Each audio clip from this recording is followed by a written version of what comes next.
Vice President Robredo has good governance program also? Yes, Mr. Chair. There is no confidential fund. Yes, Mr. Chair. There is no maintenance of safe houses. Yes, Mr. Chair.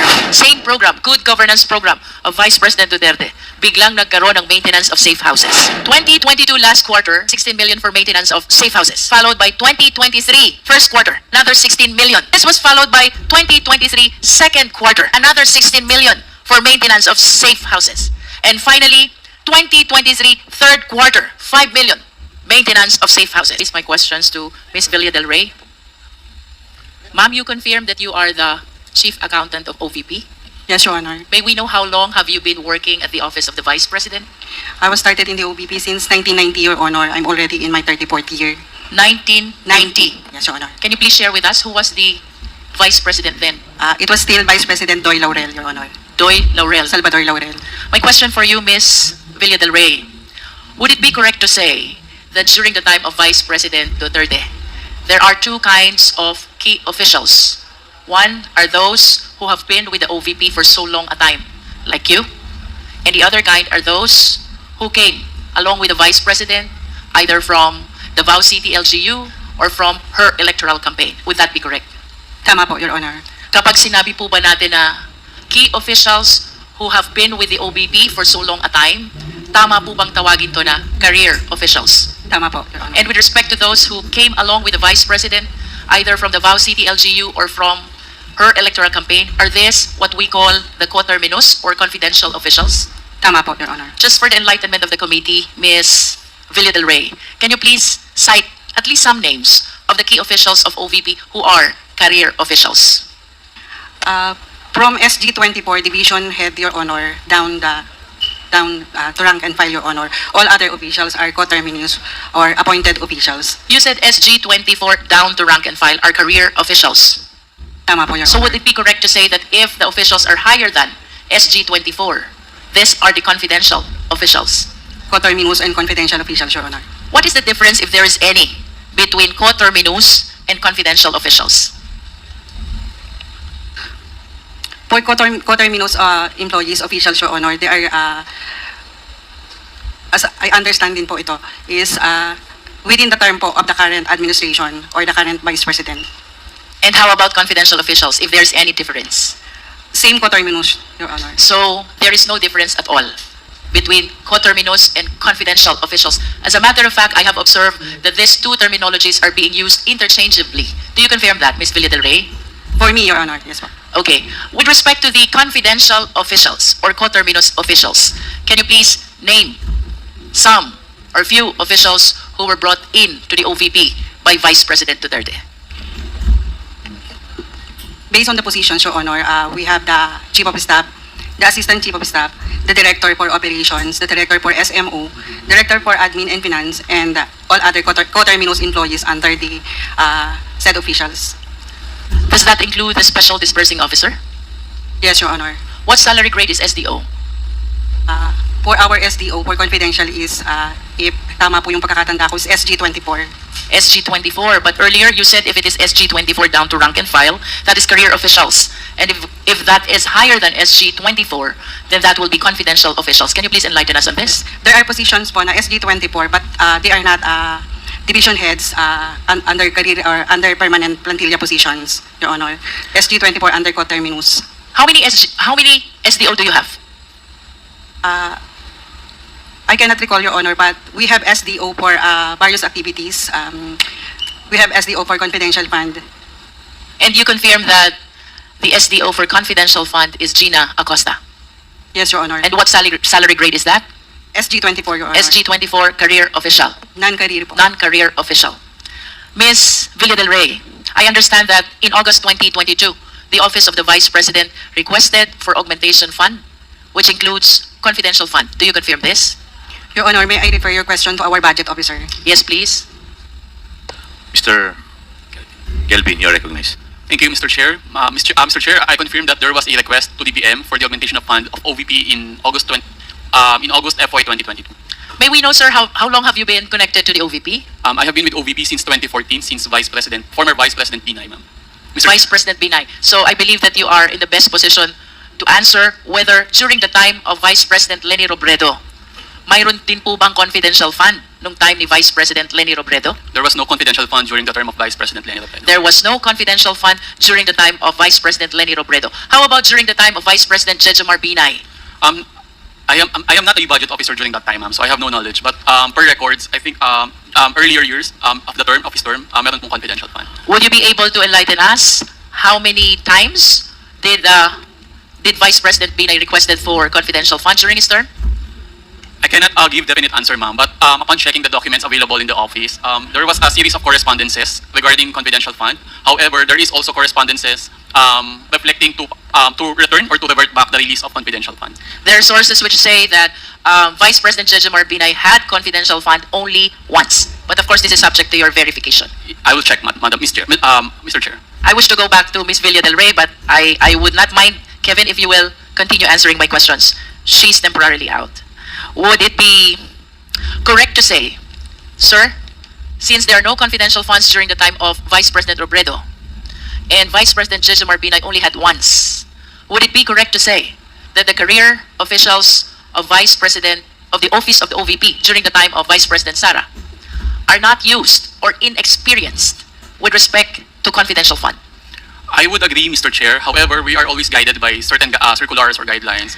And if you agree that the career officials are inexperienced with respect to confidential fund, there being no confidential fund during the time of the former vice presidents, to be particular, Robredo and Binay, would it be correct to say that it is the confidential officials of Vice President Duterte who are experienced with respect to confidential funds?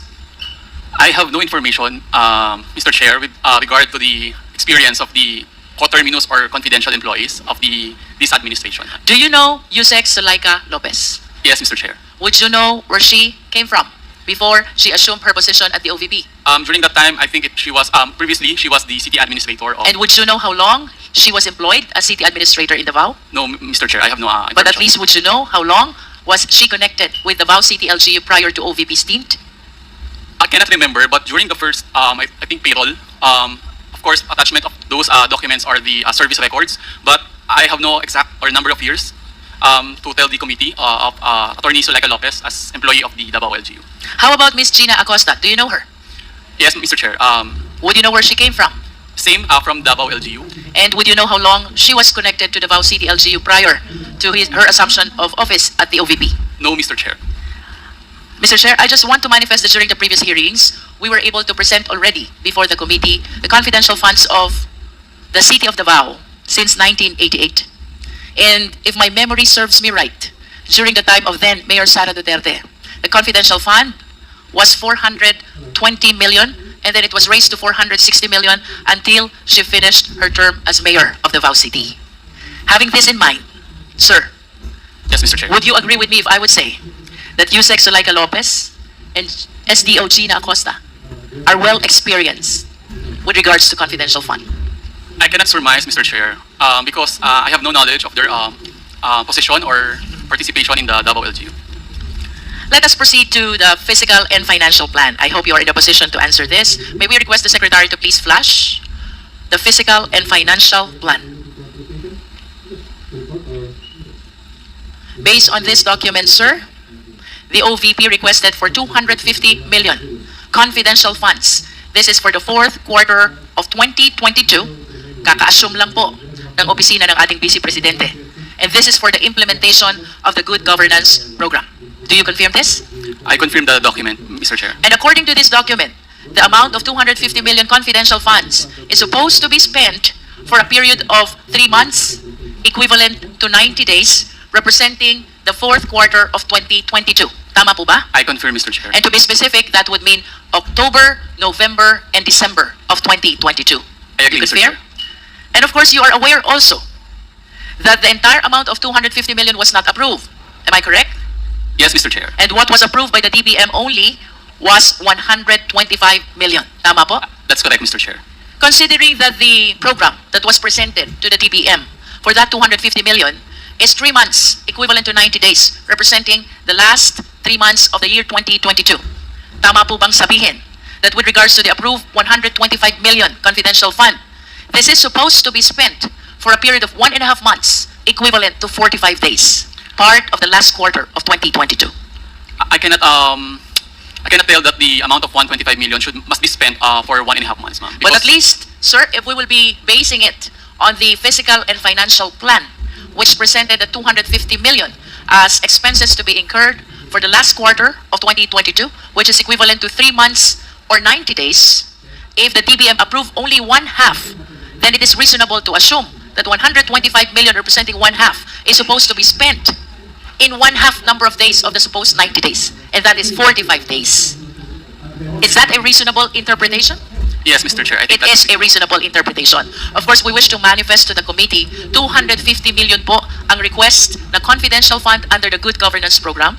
This is supposed to be spent during the last quarter of 2022. That is 3 months, equivalent to 90 days, and to be specific, the month of October, November, and December of the year 2022.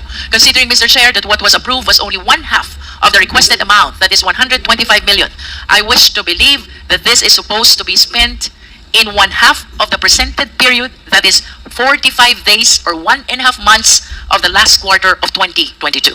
Nonetheless, Mr. Chair, during our previous hearings, it was established already, and I wish to confirm this from our resource speaker, that 125 million confidential fund of the OVP was spent only within the period of 11 days. if we will base it on the date of check, I think it is equivalent to 11 days, ma'am, Mr. Chair. Yes, and can we please flash the next slide? There. The utilization of confidential fund, 125 million, December 21 to December 31, 2022, and that is equivalent to 11 days. Do you confirm this, sir? I confirm, Mr. Chair. Now, let us look back to the 16 million portion of the 125 million confidential fund, which was used in the maintenance or rental of safe houses. This was liquidated by the use of 34 acknowledgement receipts. Do you confirm this? I cannot confirm, Mr. Chair, because I have no participation or knowledge with regard to the disbursement or the liquidation of the... I understand. Can we go back to Ms. Villa del Rey? Ma'am, can we confirm that the 16 million portion of the 125 million confidential funds was liquidated by way of acknowledgement receipts, 34 acknowledgement receipts representing rental of safe houses? I cannot confirm, Your Honor, since I have no personal knowledge on the disbursement and utilization of confidential fund. Do we have a resource speaker who have knowledge about this acknowledgement receipt?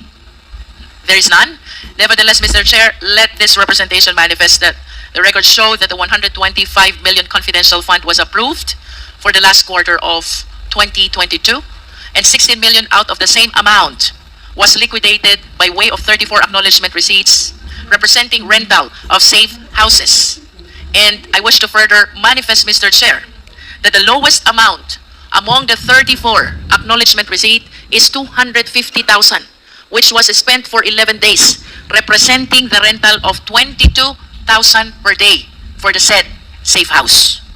The highest amount of acknowledgement receipt, Mr. Chair, is 1 million. And if we divide this into 11 days, that would mean that the rental per day for the safe house is 90,000, way higher than the luxury hotels as previously presented and established in our hearings, Mr. Chair. Mr. Chair, I wish to go back to Ms. Villa del Rey. Ma'am, doon po sa letter to the DVM for the request for augmentation fund, the purpose that was cited, safe implementation of various projects and activities under the Good Governance Program. Do you confirm this? I don't have knowledge of the request, Your Honor. I only have copy of the letter. Can we please flash again the fiscal and financial plan? At least Ms. Villa del Rey, please confirm it from the document from the office of the OVP. It says, safe implementation of OVP. I cannot read anymore. Would you know, Ms. Villa del Rey, if during the time of Vice President Robredo, there is good governance program also? Yes, Your Honor. And under Vice President Robredo's good governance program, may kasama po ba doon na maintenance of safe houses? Wala po, Your Honor. Then can you please enlighten us? Bakit po dito sa good governance program ni Vice President Duterte may nasamang maintenance of safe houses under confidential fund? I'm sorry, Your Honor. Wala po akong knowledge doon sa disbursement and utilization ng confidential fund. Nonetheless, Mr. Chair, I wish to manifest that although both Vice President Robredo and Vice President Duterte, Congresswoman Luistro, maybe we can ask Attorney Sanchez, because I noticed that her name was included in that document. Ms. Sanchez, Attorney Sanchez, Yes, Mr. Chair, Your Honor. do you confirm that Vice President Robredo has good governance program also? Yes, Mr. Chair. Would you Your Honor. confirm that under Vice President Robredo's good governance program, there is no confidential fund? Yes, Mr. Chair. And would you further confirm that under Vice President Robredo's good governance program, there is no maintenance of safe houses? Yes, Mr. Chair, Your Honor. Please enlighten us. Bakit po pagdating sa programa, same program, good governance program of Vice President Duterte, biglang nagkaroon ng confidential fund, biglang nagkaroon ng maintenance of safe houses?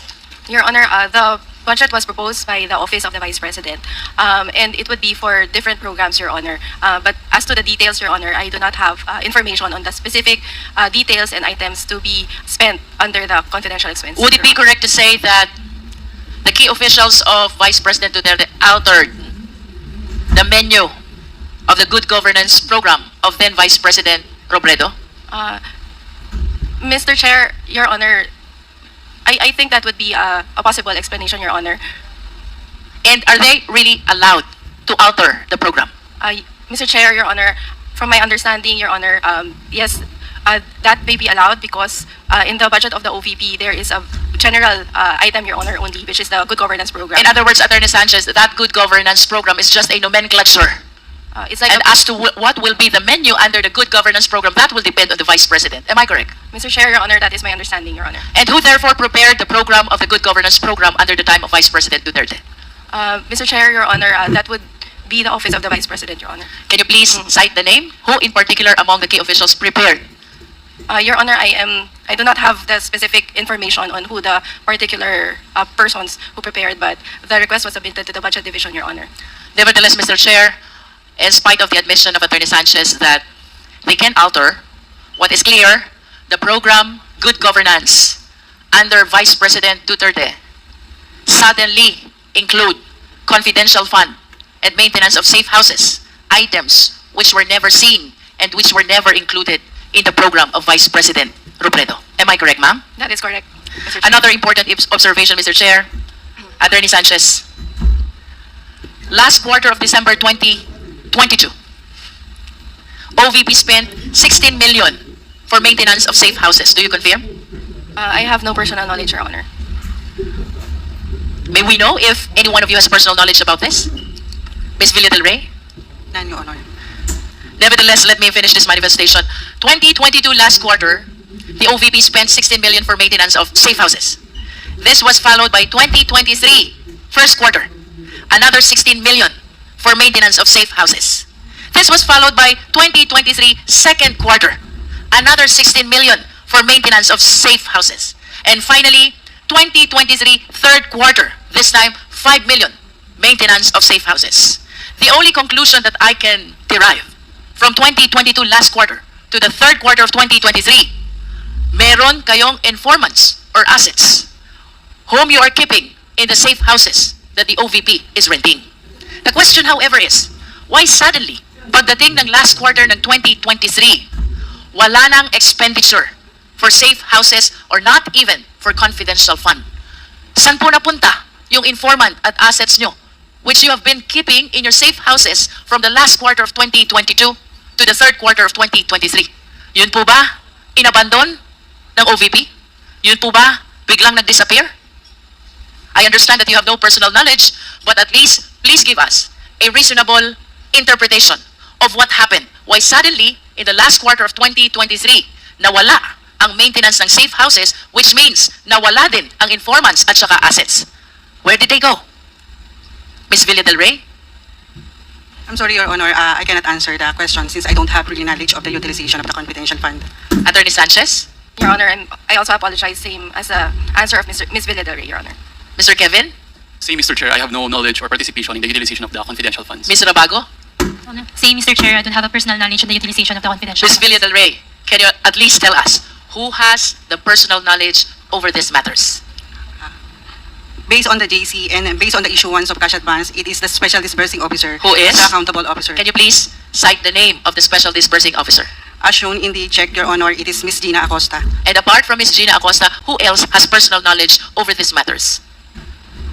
I don't have idea, Your Honor. I And you don't have confirm knowledge. that Gina Acosta, the Special Disbursing Officer, whom you described earlier as confidential official, with salary grade 24 is one of those who were subpoenaed and who did not appear. Tama po ba? Tama po, Your Honor. Thank you. I have nothing further, Mr. Chair. Yes, Deputy Speaker I just James wanted to Suarez. ask a question. Attorney Sanchez, yung binanggit po ni Congressman Luistro na Special Disbursement Officer, ano pong pangalan niya? Gina Acosta.